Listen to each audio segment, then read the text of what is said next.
I moved into Willow Ridge on a Thursday morning under a crisp blue sky, expecting solitude, not scrutiny. The farmhouse stood just where I'd left it during my final inspection, modest but sturdy, its white siding faded like a well-worn cowboy hat. A gravel driveway snaked up to the porch, where my black lab, Ace, already stood sentinel. Beyond the fence stretched 3 acres of golden pasture, dotted with old oak trees and a weathered barn that still smelled faintly of cedar and diesel. It was exactly what I wanted. After 22 years of managing large-scale development projects across the state, I was ready for quiet. No meetings. No deadlines. Just land, sky, and the kind of peace that hums through the bones. But peace, it turns out, wasn't on the neighborhood's agenda. The first knock came before I'd even finished unloading the last moving box. Then came another. By the 5th knock, I opened the door, expecting a welcome basket or at least a curious neighbor with good intentions. Instead, 5 people stood on my porch dressed like mall security, matching polo shirts, clipboards, and the collective posture of people convinced they held dominion over something important. The one in front, a severe-looking woman with frosted hair and sharp, assessing eyes, stepped forward. "Mr. Dean Rivers?" she asked, already glancing past me into my home. "That's right," I replied, folding my arms. "I'm Clarissa Maynard, president of the Willow Ridge Homeowners Association. These are board members Ted, Lorraine, Kathy, and Brent." The others nodded in stiff unison. "Okay," I said slowly. "What can I help you with?" "We're here because we've already received multiple complaints," she said, raising a clipboard. "Your dog appears to exceed the HOA's pet size limit. You've placed a non-standard mailbox at the road, and there's visible agricultural equipment parked in clear view." I blinked. "I moved in yesterday. And HOA compliance begins the moment you take possession," she said crisply. "We expect all residents to uphold community standards." I glanced toward the driveway where my tractor, still dust-covered from the ranch, sat beside a stack of hay bales. "This is farmland," I said. "Zoned rural residential. The tractor stays. So does the mailbox." Clarissa's smile didn't reach her eyes. Willow Ridge regulations apply to all properties accessed by HOA-maintained roads. That includes yours. "You're mistaken," I said, narrowing my eyes. This land was carved out of an old agricultural estate, long before Willow Ridge was even a concept. I checked. "I'm not part of your HOA." Clarissa stiffened. "That's a legal gray area. One we intend to clarify. Our next board meeting will include a motion to formally annex your property into our covenant." "Annex?" I raised an eyebrow. "That's bold. We like to think of it as preventive community care." With that, she handed me a printed notice of violation, signed and dated, with a polite line at the bottom requesting voluntary compliance within 72 hours to avoid formal enforcement procedures. They left in their little convoy of golf carts, rolling down my gravel with all the self-importance of a bureaucratic army. I stood on the porch, paper in hand, Ace growling low behind me. I dealt with city councils, commercial zoning battles, and multi-million-dollar land disputes. But this was something else. A petty war disguised as order. A power game dressed up in neighborhood watch polo shirts. And I don't lose games. The next morning, another warning was taped to my gate. Then came the landscapers. I found 2 men trimming back the wild brush along my driveway, without permission, without notice. "HOA initiative," one of them muttered when I asked. "Work order said this property was due for beautification." Clarissa appeared moments later, standing with arms crossed at the edge of my property, like she owned it. "We're trying to help," she said, unfazed by my glare. "You could be part of something cleaner, more refined." "This land doesn't need refining," I said coldly. "It needs respect." She smirked. "Respect comes with compliance, Mr. Rivers." I said nothing. She was wrong. Respect isn't something you're handed because you slap a title next to your name. It's something earned. And Clarissa Maynard had just lost hers. That night, I pulled out the file box I hadn't touched since escrow closed. In it were the original deeds, the plat maps, the zoning history. As I flipped through the papers, a quiet realization crept in like dawn light through a curtain. She thought she had the upper hand, but Clarissa didn't know the land as well as she thought. And she had absolutely no clue who she was picking a fight with. The following morning, I sat at the kitchen table, coffee steaming beside me, papers spread across the wood like a battlefield map. Clarissa Maynard thought she was fighting a homeowner. What she didn't realize was I'd spent half my life reading legal code like bedtime stories. I'd developed subdivisions from scratch, fought City Hall on zoning laws, and learned how to read the land better than any map ever could. And as I flipped to a folded sheet tucked in the deed folder, I found what I was looking for. There it was, bold, black ink. Parcel A, exempt from all Willow Ridge HOA jurisdiction due to original zoning exclusion during master planning. Clear as day. Not only was my land exempt, but the HOA roads, the ones Clarissa claimed gave her dominion over my property, weren't owned by the HOA at all. They were part of an access easement managed by a limited liability company that once belonged to the developer. A company I'd quietly acquired 2 years ago in a separate investment deal. In short, I owned the roads. She'd just been using them, rent-free. I leaned back in my chair, heart calm, mind focused. This wasn't just about standing my ground. This was about reminding Clarissa who she was dealing with. I started small, subtle. First, I installed a camera system, infrared motion-triggered, with high-def resolution. Not a single tree line, fence post, or driveway entrance was left blind. My land, my rules. Then, I regraded the gravel drive. Not because I needed to, but because I wanted to remind them that every inch of that path belonged to me. That week, Clarissa sent 3 more notices. One accused me of aggressive fencing after I added reinforced posts along the perimeter. Another claimed my barn door paint color violated community uniformity standards. And the last threatened escalated HOA measures for non-response. I ignored all 3, and that's when she overstepped. On a rainy Tuesday, while I was in town grabbing feed, Ace started barking through the security system. The footage was clear, a crew of contractors entering through my gate, cutting back a tree limb that hung, barely, over the fence line. Behind them, Clarissa in her khaki windbreaker, barking orders like a general on a crusade. They'd crossed onto my land, trespassed. Again. By the time I pulled into the drive, they were wrapping up, acting like they'd done me a favor. Clarissa had the gall to wave.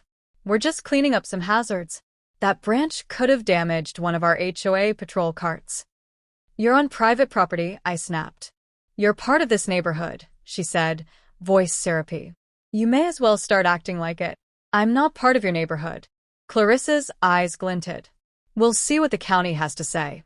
That night, I filed an official cease and desist with the county recorder's office, backed by ownership documents, legal surveys, and a notarized affidavit stating that any further intrusion would be met with legal consequences. But I didn't stop there. The next day, I visited the headquarters of the Willow Ridge HOA, an unassuming brick building at the edge of the development, with white shutters and a flagpole that never flew anything but their green HOA flag. I walked in, papers in hand. The young receptionist blinked at me, clearly caught off guard. Can I help you? I'm here to deliver notice to the tenants of this building. Tenants. I smiled. Yes. As of this morning, the holding company that owns this property has transferred ownership to Rivers Development Group. Her eyes widened. Clarissa wasn't in the office that day, but I made sure the envelope bearing the eviction notice was placed directly on her desk. They had 30 days to vacate. Not because I needed the building, but because they needed to remember who they were trying to push. That night, as a thunderstorm rolled across the hills, I sat on the porch with Ace at my feet. The wind whipped across the pastures, shaking the trees the HOA had tried to trim. But I felt no disturbance, only resolve. Let them escalate. Let them vote. Let them try to reassert control. Because now the ground they stood on, the very roads they patrolled, belonged to me. And Clarissa Maynard? She was about to learn that the man she tried to bully held the keys to the entire kingdom. Clarissa didn't take the eviction notice quietly. Within hours of receiving it, she was pacing on the sidewalk outside the HOA building, cell phone pressed to her ear, finger jabbing the air with each breathless command. I watched the security feed from my laptop with a wry smile. She paced like a corner chess player who suddenly realized the board wasn't hers after all. But Clarissa wasn't the type to fold. She was the kind to dig in, even when sinking. The retaliation came swift. First, a county inspector showed up at my gate, claiming to be responding to a noise complaint. Then a zoning official arrived 2 days later, questioning whether I had permits for my barn renovations, despite the fact that no renovations had taken place. I showed both of them the paperwork. Flawless. Legal. Bulletproof. Still, the message was clear. She was pulling strings, hoping one would unravel. Then came the real stunt. Early one morning, I awoke to the sound of engines. Dozens of them. I stepped onto the porch to find a parade of cars slowly driving past my front fence. SUVs, sedans, even a golf cart or two. People leaned out with phones, filming, pointing. Some shook their heads. Others just stared. An organized spectacle. And at the tail end of the parade, Clarissa herself. She didn't stop, didn't wave, just looked straight ahead with icy resolve, like a general inspecting her battlefield. I didn't react. Didn't give her the satisfaction. But that night, I put the final move into motion. I started by contacting a local journalist I'd worked with years ago, Mira Santos, now lead investigative reporter at the county's most read news site. I gave her everything. The footage of trespassing, the eviction notice, the evidence of retaliatory county inspections, even the records proving I owned the HOA roads and the building they were squatting in. Mira, sharp as ever, saw the story immediately. So the HOA thinks they're in control, she said, voice low with intrigue. But they've been trespassing on your land, violating property lines, and threatening legal action while operating out of a building you own? I nodded. And enforcing rules on a property they have no jurisdiction over. She laughed. They're toast. The article dropped the following Friday. HOA overreach? Local man evicts HOA from their own headquarters, cites property rights abuse. The story went viral within hours. Comment sections lit up with horror stories from other HOA-run communities, people who'd been fined for their grass, their paint, even their kids' chalk drawings. My story gave them a face. A line in the sand. By sundown, Clarissa's pristine reputation had crumbled into a cautionary tale. The backlash was immediate. Angry residents flooded the HOA's email inbox. A petition to audit the HOA's finances began circulating. Someone even spray-painted, "You don't own US," across the brick wall outside their soon-to-be former headquarters. Clarissa called me the next day. "This is a smear campaign," she spat, voice strained. "You've manipulated the public with half-truths and technicalities." "No," I replied calmly. "You manipulated your neighbors with fear and fake authority. I just gave them the facts." "You'll regret this," she hissed. "I doubt it." She hung up. Days passed. Then weeks. The HOA board fractured. 2 members resigned.